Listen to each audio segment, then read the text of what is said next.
When the police officer told me to get in the car if I wanted to live, I froze. His voice was calm, but there was something about the way he said my name that made my stomach twist. "Emily Warren," he said. "You need to come with me right now." He didn't show a badge, didn't even reach for one, but he knew things he shouldn't have known. My full name, my address, my daughter's school. Every word made the air feel colder. At first, I thought it was a cruel prank. Then he leaned closer, and I saw the name tag on his chest. Warren, my husband's name, the same one sewn onto the uniform I'd buried with him 6 months ago. For a moment, I couldn't move. The man standing in front of me was wearing my husband's police uniform. If you're watching this, make sure you subscribe to the channel and tell me in the comments where you're watching from. What happened next still keeps me awake at night, because sometimes the people who try to save you aren't people at all. My name is Emily Warren. I'm 33 years old, and I live in a small town just outside Denver, Colorado. 6 months ago, my husband, Officer Daniel Warren, went missing during an undercover operation that went terribly wrong. The police called it an accident, but no one ever found his body. I was left alone to raise our 8-year-old daughter, Lily, who still asks every night if her daddy will come home. I tell her no because I don't believe in lying to children. Daniel was the kind of man who made everyone feel safe. He loved his job, his family, and this town. He believed in protecting people, and maybe that's what got him killed. After he disappeared, everything changed. The house felt colder, the nights felt longer, and even the silence sounded different, like the world had lost something. My sister Sarah, a detective in the next county, moved closer to help. She told me to keep things normal for Lily's sake. Go to work, keep a routine, don't let fear take over. So I tried. I returned to teaching art at the high school, smiled for parents during open houses, and made small talk with neighbors who looked at me with sympathy they didn't know how to hide. But little things started to happen that I couldn't explain. Late at night, I'd wake up and hear the soft creak of the front door, like someone was walking through the house. I started locking everything, even the windows, but sometimes I'd find one open in the morning. The first time, I blamed the wind. The second time, I blamed myself. The third time, I didn't have an excuse. One evening, I came home from picking up Lily and found something sitting on the kitchen table, a folded piece of cloth. When I opened it, my hands started shaking. It was Daniel's old police patch, the one from his uniform. I remember because I'd placed it in the casket myself. I could still smell the faint trace of his cologne on it. I called Sarah immediately. She told me to stay calm, that maybe someone from the department brought it as a keepsake, but no one had been inside the house. No one had a key except me. That night, after putting Lily to bed, I sat alone in the living room, staring at the patch. The wind howled against the windows, but inside it was quiet, too quiet. Then I noticed something on the wall. Daniel's old photograph, the one in uniform. I'd hung it straight, perfectly centered, like he liked things. But now it was tilted slightly, like someone had touched it. When I went to fix it, I saw something new behind the glass. A faint reflection of a police cruiser's lights flashing outside. I turned toward the window, but there was nothing. Just the dark street and the sound of my own breathing. The next morning, when I drove Lily to school, I noticed a black and white cruiser parked across from my house. It wasn't one I recognized.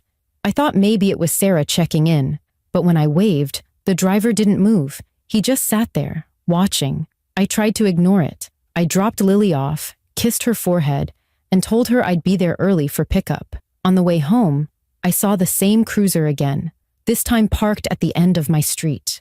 My heart began to race.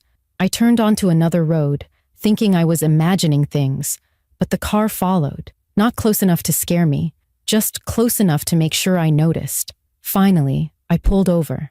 The car stopped behind me. A man stepped out slowly, wearing a dark police uniform. His posture was confident, almost familiar. He walked up to my window, bent down, and said, "Mrs. Warren, you need to come with me right now.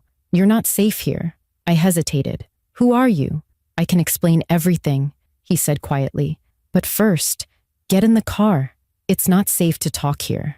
Then he said something that made my blood run cold. I know your daughter's name is Lily. I know what time she gets out of school, and I know who's been watching your house. He spoke every word like he'd rehearsed it, like he'd been waiting to say it. When I looked past him at the reflection in his cruiser window, my stomach turned. The man in front of me was calm and human, but the reflection staring back was Daniel, my husband. The same face, the same eyes, the same scar above his lip. That's when I realized whoever he was, whatever he was, this wasn't about protection. It was about something that wanted me to believe my husband had come back, something that wanted me to get in that car willingly. I sat frozen in the driver's seat, staring at the man who stood outside my window. His face was calm, his tone professional, but something deep inside me screamed that something was very wrong. He hadn't shown a badge. He hadn't said what department he was from, and yet he knew my name, my address, and the name of my daughter's school. I could feel my pulse racing in my throat as he repeated, more firmly this time, "Mrs. Warren, please, get in the car. You don't have much time." I swallowed hard and tried to keep my voice steady. "Why? What's going on?" He leaned a little closer to the window. "Someone from your husband's old unit is after you. They know where you live. They know about Lily. I was sent to get you out before it's too late." Every instinct told me to drive away, but the way he spoke, quiet, measured, and certain, almost made me believe him. "Who sent you?" I asked. His lips twitched, just slightly. "Daniel." For a moment, I stopped breathing. "My husband is dead," I said sharply. He didn't blink. Not exactly. That was the first time I felt true fear, the kind that crawls up your spine and whispers that you're not safe anywhere. My husband had been missing for 6 months. They held a memorial service, folded the flag, gave me his badge, and called it an accident. There had been nothing left to bury, and now this stranger stood in front of me, wearing his name, wearing his uniform, saying his name as if he knew him personally. I forced myself to look him straight in the eyes. "Show me your badge," I said. He paused. For the smallest fraction of a second, he looked confused, like I'd asked a question he hadn't expected. Then he smiled faintly and said, "There's no time for that. You need to trust me." Something inside me broke through the fog of fear. Daniel's voice in my memory, steady and clear. "Never go with someone who tells you to trust them without proof." "I'll follow you," I said quickly, pretending to agree. "Just let me grab something from the glove box first." He nodded, stepping back toward his car. I took that chance. My hands were shaking so badly I almost dropped my phone as I hit record. I pointed it at the rearview mirror, capturing his image as he walked back to the cruiser. The reflection in the car's side window caught my eye again, and this time I saw it clearly. The reflection wasn't the same as the man standing there. The reflection had Daniel's face, my Daniel, the same eyes, the same posture, but no expression, just a cold, blank stare staring back at me. I blinked hard, thinking maybe my mind was playing tricks, but when I looked up again, the reflection was gone, replaced by the stranger's face once more. I put the car into gear, forcing a smile. "I'll pull in behind you," I said through the open window. He nodded, his hand resting on his holster like he was keeping me in line. As soon as he turned back toward his cruiser, I hit the gas. My tires screeched against the pavement, and I sped down the next street. My heart pounded so hard I could barely think. I didn't look in the mirror. I didn't need to. I could feel him following me. The road ahead was empty. I turned onto a side street that led toward downtown, hoping to lose him. That's when the red and blue lights flashed behind me. The siren wailed once, sharp and loud. My hands clenched on the wheel. If he was a real officer, I was now running from the police. If he wasn't, I was running for my life. I veered into a gas station and stopped beside the store entrance. The lights above the pumps cast a harsh white glow over everything. I jumped out and ran inside, calling for help. The clerk, a young guy barely out of college, stared at me wide-eyed. "Call the police," I shouted. "There's a man pretending to be an officer. He's following me." The kid hesitated, but reached for the phone. Through the glass, I saw the cruiser pull in behind my car. The man stepped out slowly, scanning the area. He didn't look rushed or angry. He looked patient, like a predator waiting for his prey to come back out. When the clerk told me the line was busy, I grabbed my phone and hit play on the video I'd recorded earlier. My hands trembled as the image came into focus. The man, the cruiser, and that reflection in the window. I turned the screen so the clerk could see. "Look," I whispered, "that's not the same person." He leaned closer, then stepped back, his face draining of color. "Lady," he said quietly, "there's no one in the reflection at all." My stomach dropped. I snatched the phone back and replayed it myself. He was right. The reflection, the one I'd seen with Daniel's face, was gone. There was nothing there. The man outside began walking toward the door. The clerk moved from behind the counter, but before he could lock it, the man tapped gently on the glass. His smile was calm, polite, almost friendly. "Mrs. Warren," he said softly, his voice muffled through the door. "You shouldn't have run. You're making this harder than it has to be." The lights above the gas pumps flickered. For a moment, his reflection reappeared in the window. Daniel's face again, but this time the mouth was moving. I couldn't hear what it was saying, but the eyes looked straight into mine. Then the man turned his head toward me, and the reflection didn't move with him. It stayed facing forward, locked on me. I backed away until I hit the shelf behind me. The clerk was whispering something about the police being on their way, but I couldn't hear him. My entire body felt cold, heavy, and numb. The man outside gave one last knock on the glass and said in that calm, chilling tone, "I told you I'd find you." That's when the sirens grew louder. Not his, but real ones this time. And he turned to look. The second he did, the lights above flickered again, and he was gone. The cruiser, the reflection, everything, gone. I stood there shaking, realizing that whatever had come for me wasn't pretending to be my husband. It was something that wanted to replace him. When the real police arrived, everything looked normal again. No strange cruiser, no man in uniform, not even tire marks where he'd been parked. The officer who took my statement was patient but skeptical. His name was Officer Hernandez, and he kept asking the same question in different ways. Was I sure the man hadn't just been a fellow officer I didn't recognize? Maybe a misunderstanding, maybe stress. I wanted to believe that too. I wanted this to be some bizarre mistake that could be solved with logic, but I could still feel the pressure of that man's hand when he grabbed my wrist, the calm certainty in his voice when he said my husband's name, and worst of all, the reflection I'd seen, Daniel's face. That wasn't something I imagined. I knew my husband better than anyone. I knew the way his jaw tightened when he spoke seriously, the small scar above his lip, the way his eyes softened when he said my name. That reflection had been him. After giving my statement, I drove home with the windows up and doors locked. Every streetlight seemed too dim, every shadow too deep. When I pulled into the driveway, I noticed the porch light flicker once before turning off. My breath hitched. I told myself it was just faulty wiring. I told myself a lot of things that night, all lies meant to keep me calm. Inside, the house was silent. Lily was already asleep in her room, clutching her stuffed rabbit. I checked every lock, then sat by her door for what felt like hours, afraid to move. The events of the day kept replaying in my mind. The way that man had known every detail about my life, the way he wore Daniel's name, the reflection, the missing badge, and his final words, "You shouldn't have run. You're making this harder than it has to be." Around 2 a.m., I heard my phone buzz on the counter. A text message from an unknown number. "You're safe for now." My heart dropped. There was no name, no number saved, just those 4 words. I didn't reply. I turned the phone off and went upstairs, forcing myself not to cry.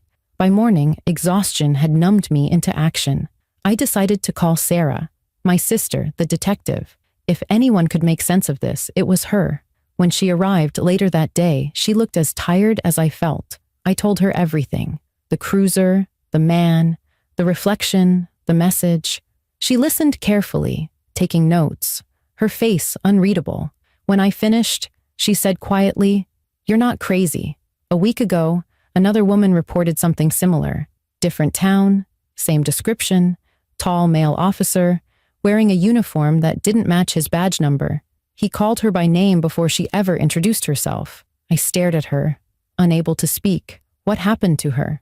She disappeared 2 days later. The room went cold. Sarah leaned forward. I've been digging through Daniel's old case files. There was one undercover operation that got sealed by the department right before he vanished. Something about identity theft, but not the normal kind. It involved someone impersonating officers, showing up at homes pretending to protect people, then vanishing without a trace. You think that's what this is? I asked, my voice trembling. I don't know, she said, but whoever it is, they're targeting the families of Daniel's old unit. I felt my chest tighten. Then it's connected to him. Sarah nodded. That's what I'm afraid of. We decided to stay together for a while, to keep watch in shifts through the night. She moved her car to the street and parked facing the house so she could see if anyone came near. It felt strange. 2 sisters guarding a suburban home like it was a battlefield, but fear makes everything strange. That night, I tucked Lily in early. She asked if Daddy was coming home.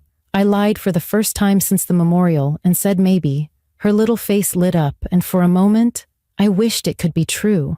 Around midnight, I sat in the living room with Sarah's gun resting on the table beside me. The house was quiet, except for the sound of rain starting against the windows. I tried to distract myself by scrolling through my phone. Then I saw a new text from Daniel's old number. Check the window. I froze. My chest tightened as I turned my head toward the glass. Outside, parked across the street, was a police cruiser. The headlights were off, but I could see the outline of a figure inside. The silhouette was unmistakable. The same posture, the same shoulders, the same uniform. I called out for Sarah, but she didn't answer. I grabbed the gun and stepped closer to the window. The cruiser's driver door opened. A man stepped out, slowly, almost deliberately. He looked up toward the house, directly at me, and for a brief moment, lightning flashed behind him, bright enough to reveal his face. It was Daniel. The gun slipped from my hands and hit the floor. My legs went weak. It wasn't possible. Every rational thought in my head screamed that it couldn't be real, but every part of my heart knew that face. The same scar, the same eyes, the same way his lips parted like he was about to say my name. He raised one hand and pointed toward the door. Then, without moving his mouth, I heard his voice. Emily, you need to let me in. I stumbled backward, shaking my head. No, you're not real. His expression didn't change. If you love me, open the door. I backed away slowly until I felt the wall behind me. That's when Sarah burst in, gun raised. Emily, move! She shouted. She looked toward the window and froze. Do you see him? I whispered. Her face went pale. There's no one there. I turned back toward the window. The street was empty. No cruiser, no figure, nothing but rain falling against the pavement. I wanted to believe I was losing my mind, but when I looked down, there were fresh, wet footprints leading from the window to the middle of the living room. That's when I realized whoever or whatever was pretending to be my husband didn't need permission to come inside. It already had. Sarah's face drained of color as she followed. The line of wet footprints across the hardwood floor. Each print shimmered faintly under the lamplight, clear as day, leading from the window toward the hallway. She raised her gun slowly, her voice trembling despite her training. Emily, she whispered, take Lily and get out. My knees locked in place. What's in the house? Her eyes stayed fixed on the hallway. Just go. Now. I turned toward Lily's room, but before I could move, a voice echoed softly through the house. A man's voice, calm, familiar, and heartbreakingly gentle. Sarah, put the gun down. You know I'd never hurt her. It was Daniel's voice. My blood turned to ice. Sarah's grip on the gun faltered. Daniel? She whispered. Then came the slow creak of the floorboards, one step, then another. The sound grew closer until a shadow stretched across the hall wall. It was shaped like him, broad shoulders, steady posture, the same outline of the man I'd once fallen asleep beside. He stepped into view, and for a second, my brain refused to process what I was seeing. It was Daniel, or what was left of him. He was wearing his old uniform, clean and pressed, but his skin looked too pale, almost translucent. His eyes had lost their warmth, replaced with something dark and hollow. "Emily," he said softly, "you left the door unlocked." I couldn't move. I couldn't speak. My husband had been gone for 6 months. And yet there he was, standing 5 feet away, saying my name the way only he ever did. Sarah slowly lowered her gun. "You can't be real," she whispered. Daniel tilted his head, smiling faintly. "You always were the smart one, Sarah, but not smart enough." Then he turned to me. "I told you I'd come back." Tears burned in my eyes. My heart didn't know whether to break or to hope. "Daniel," I said, barely able to breathe, "if it's really you, please, just tell me what's happening. Where did you go? What are you?"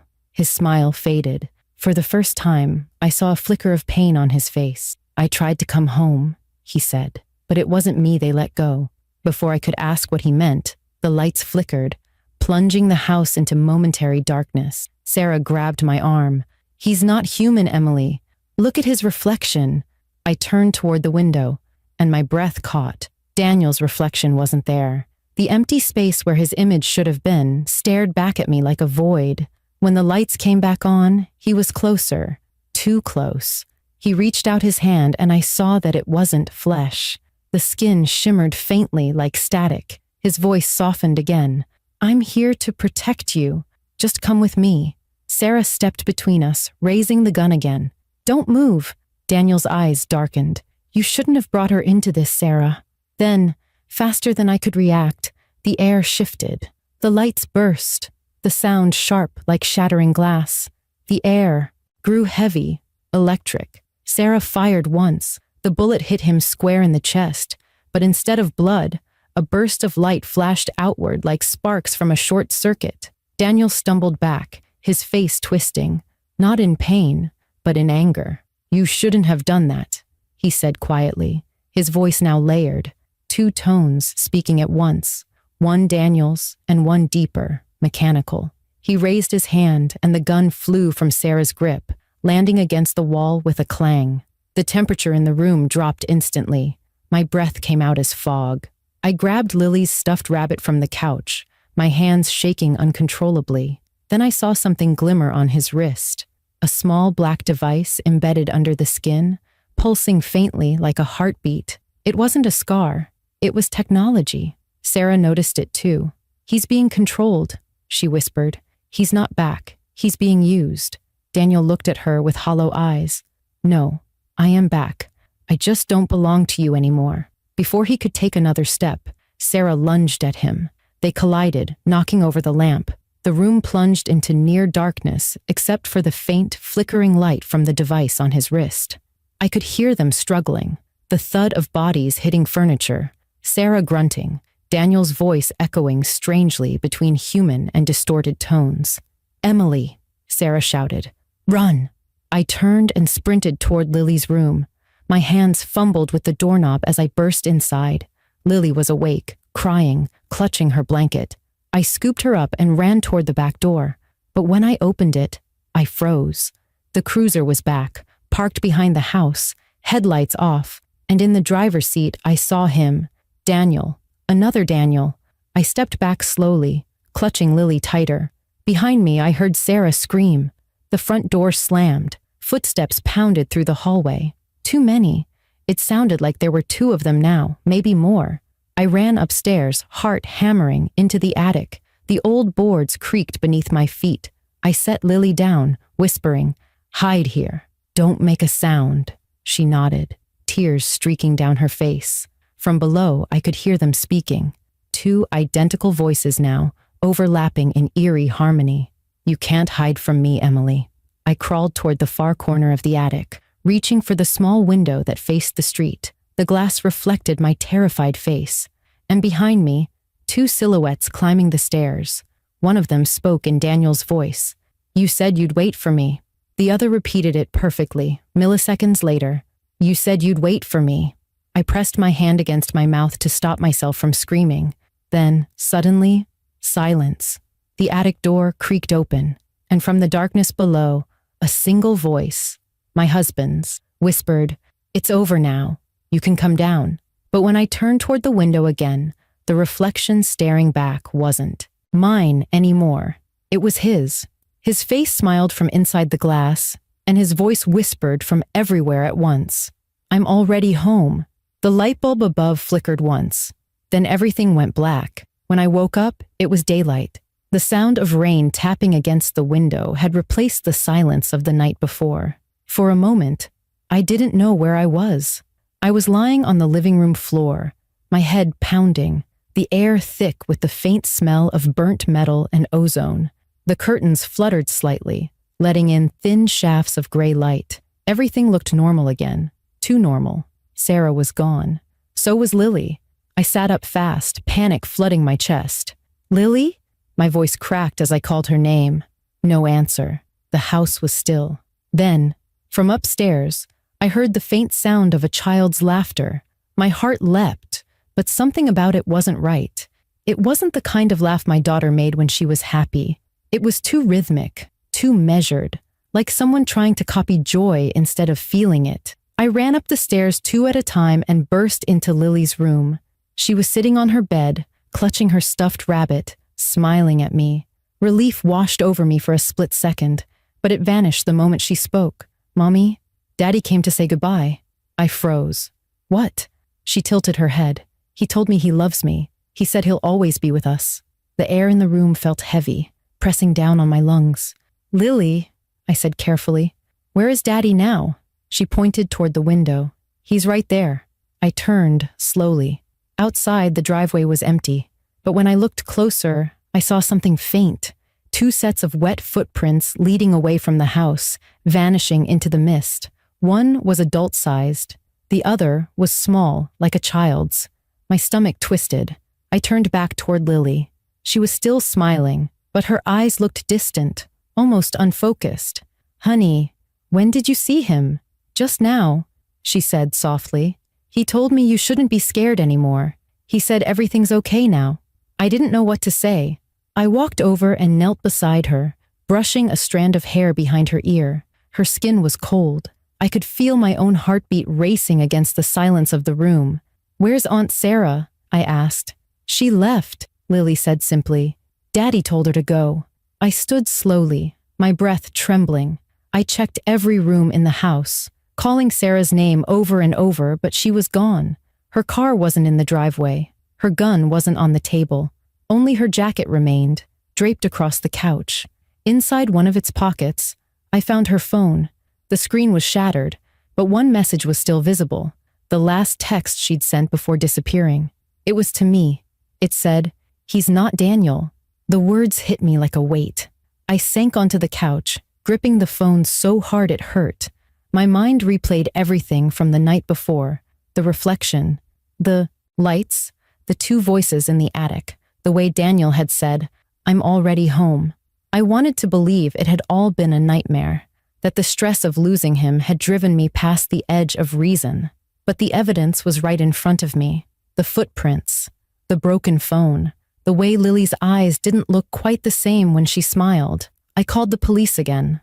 They searched the house, the neighborhood, even the woods behind our property. No one found Sarah. No one found the man in the uniform. But that night, after the officers left, one of them came back to the door looking pale. He said quietly, "Ma'am, we checked your husband's file again. His uniform and name tag were never returned to evidence." I thanked him and closed the door. I didn't sleep that night. I sat on the couch, staring at the reflection of the dark window. Around 3 a.m., the lights flickered. My phone buzzed once on the table. A new message appeared from an unknown number. It said, "You locked the wrong door." My chest tightened as I looked up at the window. For a moment, I saw movement in the reflection. Someone standing behind me. I turned fast, but the room was empty. When I looked back at the glass, the figure was still there. It was Daniel, wearing the same calm expression he always had when he came home from a late shift. His mouth moved, forming words I couldn't hear, and then the image faded into the darkness. That was the last time I saw him, at least in a form I could recognize. After that night, the house began to change. Lights flickered for no reason. Doors opened on their own. Sometimes I'd catch a faint trace of his cologne in the hallway or hear footsteps in the attic when Lily was asleep. I told myself they were memories, phantoms of grief. But deep down, I knew better.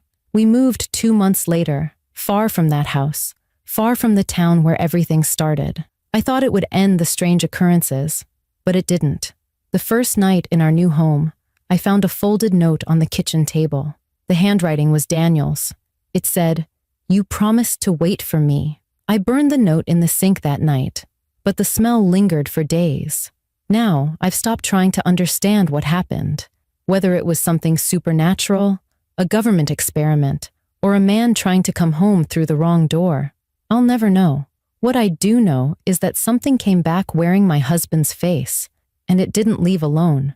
Some nights, when I tuck Lily in, she whispers things that make my blood run cold. Once she said, "Daddy says goodnight too."